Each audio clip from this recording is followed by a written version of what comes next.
네, 오늘은 사도행전 15장 후반부 말씀을 같이 보겠습니다. 여러분, 사도행전을 이제 잘 이해하려면 사실은 사도행전 1장 말씀을 잘 이해해야 합니다. 사도행전 1장에는 주님의 약속의 말씀이 세 가지가 나오거든요. 그 세 가지 약속이 무엇이냐면, 하나는 5절에 있습니다.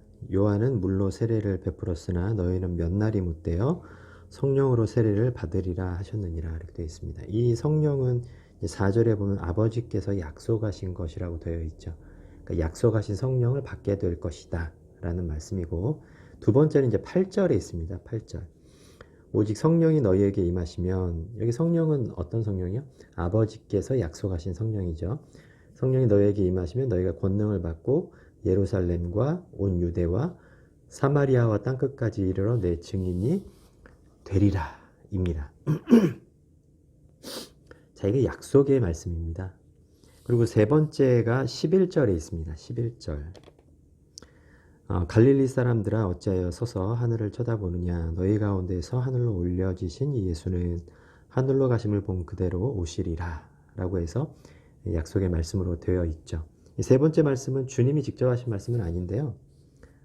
주님 승천하실 때 천사가 제자들에게 한 이야기입니다. 근데 누가복음에 보면 이와 같은 말씀을 이미 예수님께서 하신 바가 있기 때문에 예수님의 약속의 말씀이다 라고 해도 틀리지 않습니다.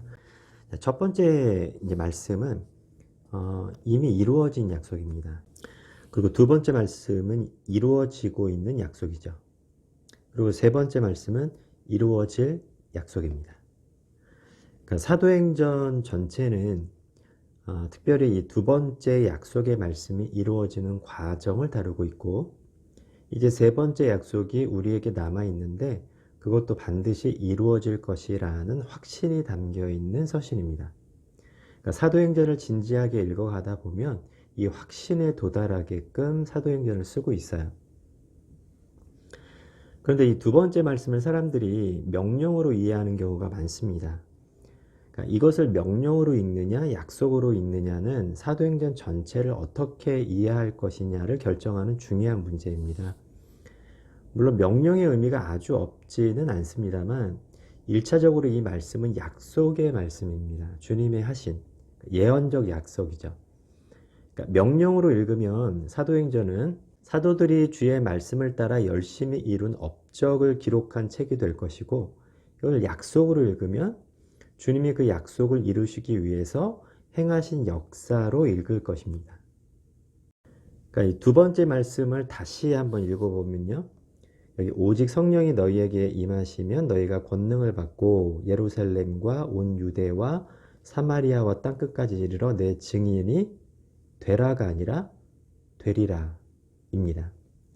그러니까 성령이 임하시면 너희가 권능을 받게 될 것인데, 이때 성령이 무슨 성령이라고요? 아버지께서 약속하신 성령, 기도에서 받는 성령이 아니라 그 성령이 임하면 너희가 권능을 받게 될 것이고 너희로 말미암아 예루살렘과 유대와 사마리아와 땅끝까지 복음이 증거될 것이다, 이런 얘기입니다. 그러니까 어떻게 알아? 열심히 기도해서 성령 받아라 가 아니라 그 성령을 아버지께서 약속하셨는데 그 약속하신 성령이 임하시면 권능을 받게 될 것이고 내 증인이 될 것이다 라고 하신 말씀이라니까요. 그런데 이 성령을 누가 보내세요? 사도행전 2장 33절에 보면 그 성령을 예수님이 보내신단 말이죠. 그러니까 이 2장 8절의 말씀은 예루살렘과 유대와 사마리아와 땅끝까지 이르러 복음이 증거되는 그 일을 주님이 친히 이루시겠다라는 말씀입니다. 누구를 통해? 너희를 통해. 너희 누구요? 제자들, 지금 우리들을 통해. 그리고 무엇으로? 약속하신 성령으로. 이런 뜻이죠. 이게 이제 사도행전을 이해하는데 굉장히 중요한 내용입니다. 그러니까 이렇게 우리가 약속의 말씀을 명령으로 읽는 사례가 덜어 있는데 마태복음에도 이러한 내용이 있어요. 그러니까 주님이 제자들을 부르시는 장면이 등장하는데 마태복음 4장에 보면 예수님이 이런 말씀을 하세요. 갈릴리 해변에 다니시다가 두 형제 곧 베드로라 하는 시몬과 그의 형제 안드레가 바다에 금을 던지는 것을 보시니 그들은 어부라. 그리고 19절에 말씀하시되 나를 따라오라. 내가 너희를 사람을 낚는 어부가 되게 하리라입니다. 그러니까 사람을 낚는 어부가 되라가 아니라 사람을 낚는 어부가 되게 하겠다. 이죠. 그러니까 주님을 따르면 어떤 결과가 있냐면 사람을 낚는 어부가 되는 것입니다. 이 일을 누가 하신다? 주님이 하신다. 이렇게 되어 있죠. 그리고 이 말씀이 어떤 의미인지가 뒤에 나와요. 그러니까 사람을 낚는 어부가 된다는 게 어떤 말씀인지. 23절에 보면 예수께서 온 갈릴리에 두루 다니사 그들의 회당에서 가르치시며 천국 복음을 전파하시며 백성 중에 모든 병과 모든 약한 것을 고치시니 이렇게 되어 있습니다.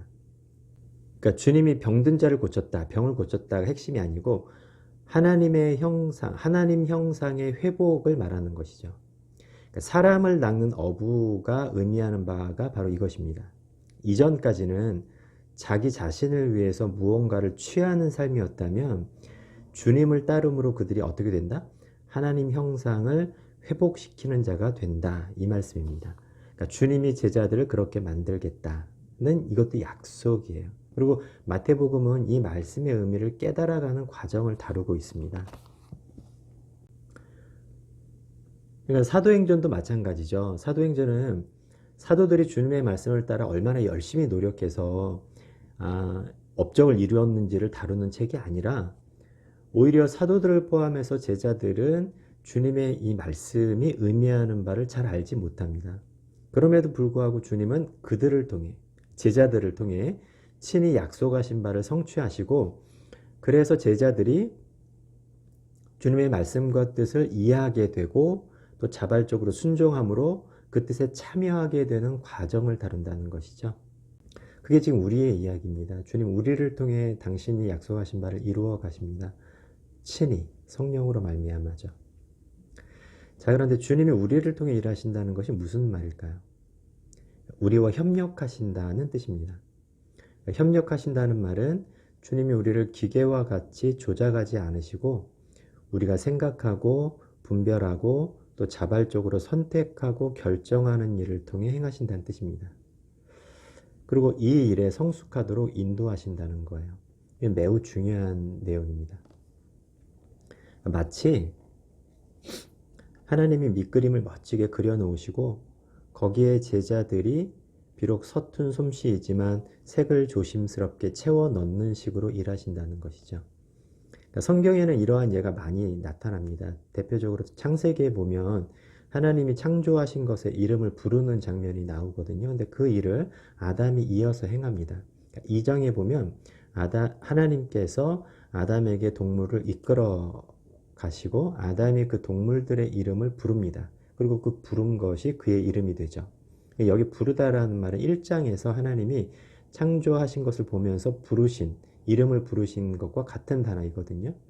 그러니까 이제 하나님께서 행하신 그 일을 아담이 이어하고 있다는 것이죠.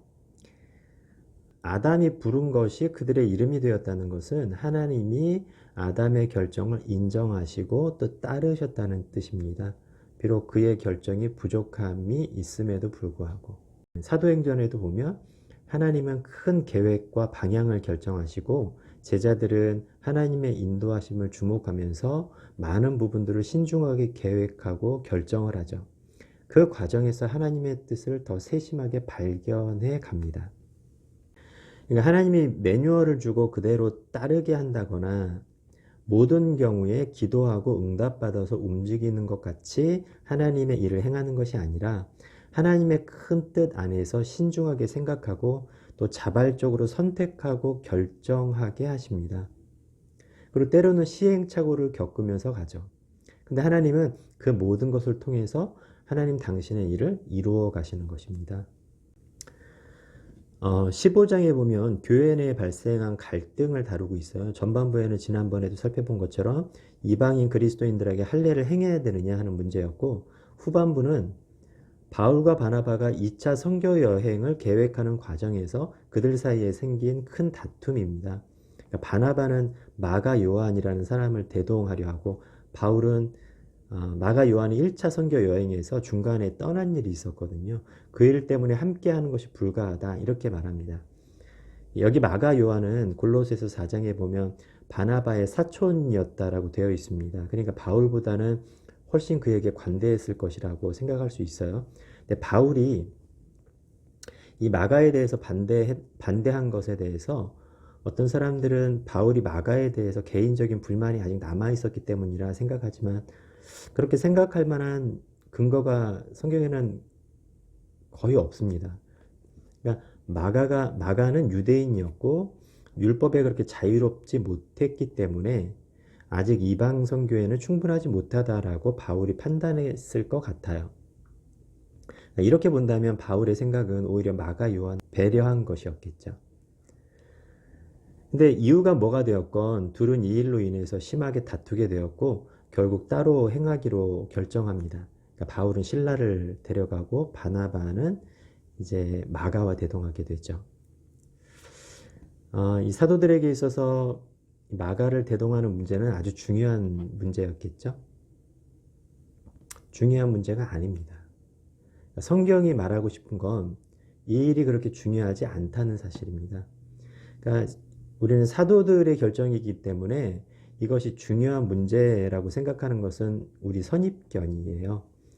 그러니까 앞서 성령께서 누구를 지목하신 사건처럼 하나님이 뭐 마가에 대해서 어떻게 지시한 일이 없잖아요. 그러니까 사실은 아무래도 상관없는 일이었던 것입니다. 마가를 대동하는 문제가 선교 사역의 성패를 좌우할 만한 문제가 아닌 것이죠. 바울도 그렇고 바나바도 그렇고 아마도 서로 좋은 의도를 가지고 서로의 의견을 주장했을 거예요.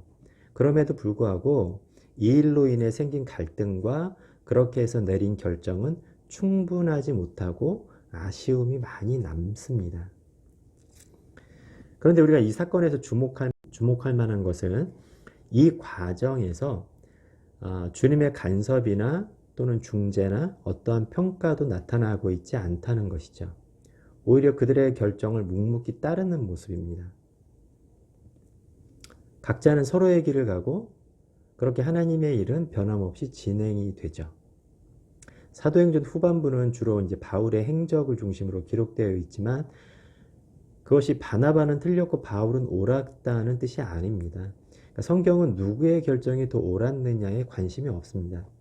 그리고 누가 더 선교 사역을 훌륭하게 감당했느냐도 성경의 관심사가 아닙니다. 당시에 그들의 입장과 수준에서 어쩌면 그 결정이 최선이었을지도 모릅니다. 하지만 그들이 내린 결정은 충분한 결정이 아니고 그 과정에서 그들의 부족함이 많이 드러납니다. 앞서 할례 문제에서 예루살렘 공회가 결정한 그 내용 역시도 당시 상황에서는 그들이 할 수 있는 최선이었을지는 몰라도 온전한 결정은 아니었을 것입니다.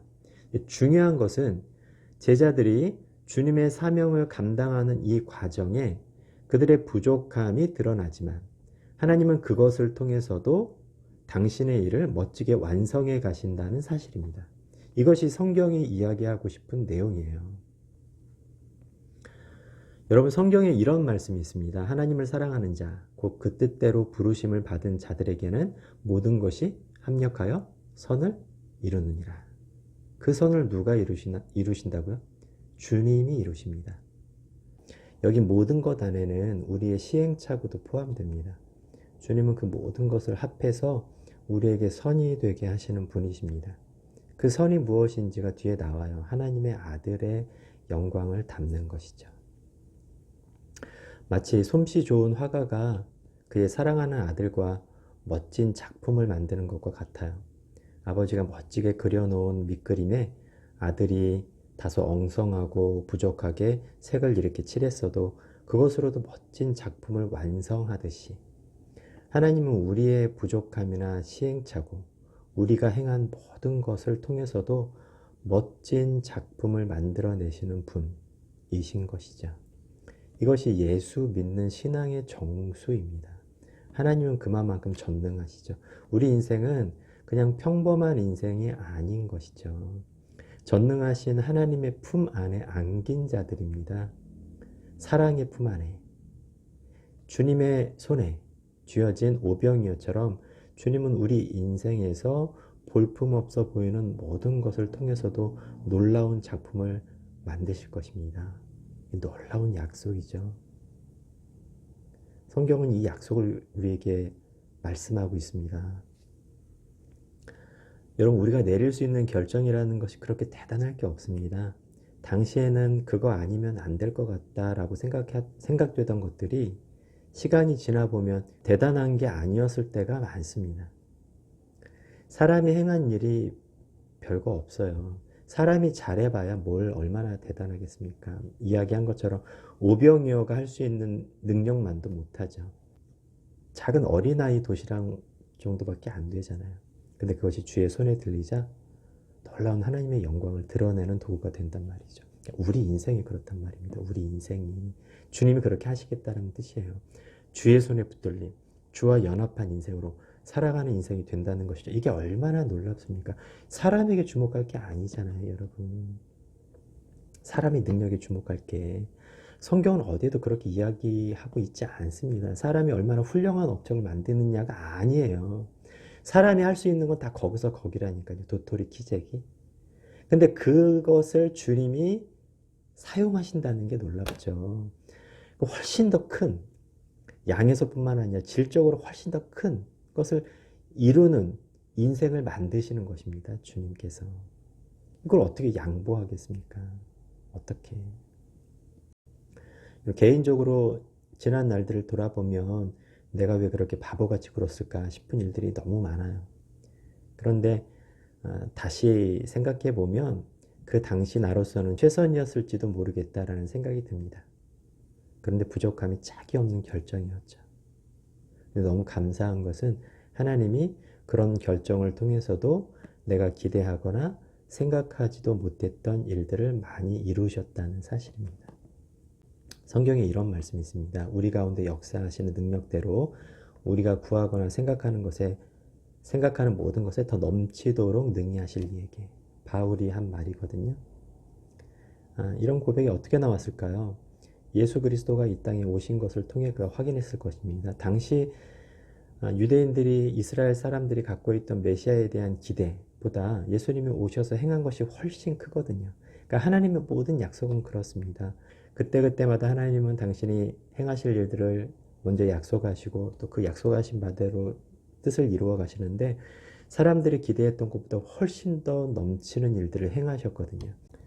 예수 그리스도께서 우리에게 약속하신 바, 지금 우리가 붙잡고 있는 모든 기대와 소망들은 하나님이 실제로 우리에게 안겨주실 것에 비하면 훨씬 작은 것일 것입니다.